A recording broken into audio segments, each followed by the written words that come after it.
This afternoon I am in Warsaw with Warsaw Community School Teachers, and I have been wanting to create this video that just gives a brief explanation of how we use amygdala reset areas or amygdala first aid stations. The reason that I'm emphasizing the word amygdala is that when we create these and we put them into place, it's really important to use the language of science, because part of this framework, this course of study, as we look at the application of educational neuroscience, is teaching our students about their neuroanatomy alongside staff. So an amygdala reset area or first aid station can have a couple of different faces. And so I want to share with you that the purpose of these areas, this could be a room in a school, it could be a corner of a room, it could be just a nice small space where students feel comfortable. It doesn't even have to be in one specific area for students, but how we use these areas is extremely important because it's a part of relational discipline. It's discipline on the front end. And these amygdala areas are designed for co-regulation. So one of the things that I'm sharing with teachers is that when we set these up with some maybe access to water in these little spaces, where we have some sensory stimulation, where there are maybe worry jars or affirmations that students can pick up, where they have an opportunity to write in a journal, where they can just draw for a couple of minutes or put some headphones on and listen to music for about 90 seconds. I'm going to go through a list of items that we place in there.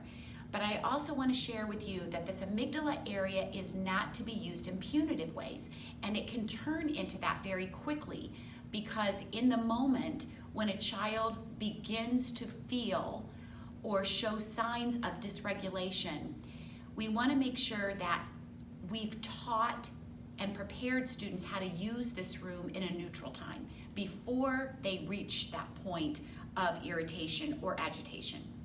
So as a class, we design the room together. We talk about why we use it. We also use the room in celebratory ways. So it's not always about going in to regulate if you feel anxious or irritated. It's also a place that after you've taken a test or after you've completed assignment, or maybe you have stayed very focused for a period of time, then it's a place where you go just to get calm and to relax. So it's just really significant to understand that this area can quickly turn into a tabbing out or a timing out, but that we want to use the amygdala reset. First of all, we teach it as a procedure. It can be a separate room in a school building where the entire school uses it, and that would take some work and scheduling. Or it could be an area in the classroom, which we call a small backup, where students can use again to go in and take what they need, knowing ahead of time what's available, or they can go in and use it as a celebratory time. So some of the things that we have put in there, and there are no limitations, we try to fill it with some soft colors. These are options. We can use low lamp lighting. Maybe a stationary bike is in this room. Maybe there's an elliptical or maybe some weights. There are possibly scented oils to smell or to spray. We have maybe a little bowl of cotton balls that is just for texture, for soft texture. We use, there could be some eye pillows or some weighted lap pads, paper, pencils, journals, markers. We have created worry jars where you come in and you write or draw something out that's making you feel anxious and drop it in the jar.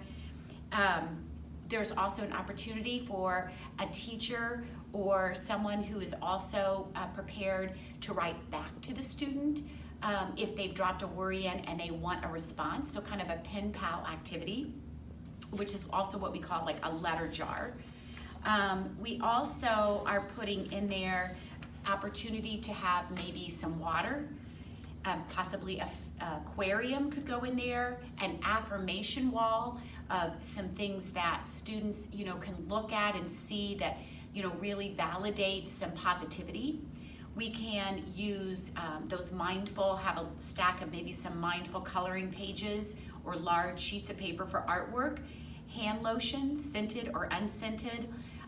I use a menthol rub or like the icy hot, just to kind of dab it on and just to kind of smell it and to kind of feel that sensation on your body. Clay or some Play-Doh, some of those squishy toys, a computer, an iPad when we're co-regulating with an adult, to possibly watch a motivational YouTube video for a minute or a minute and a half.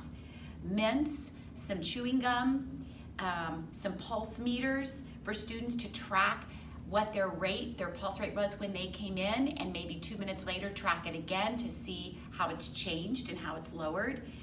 Maybe a big bowl or a big cat litter box of lentil beans and rice or marbles are always calm for some students.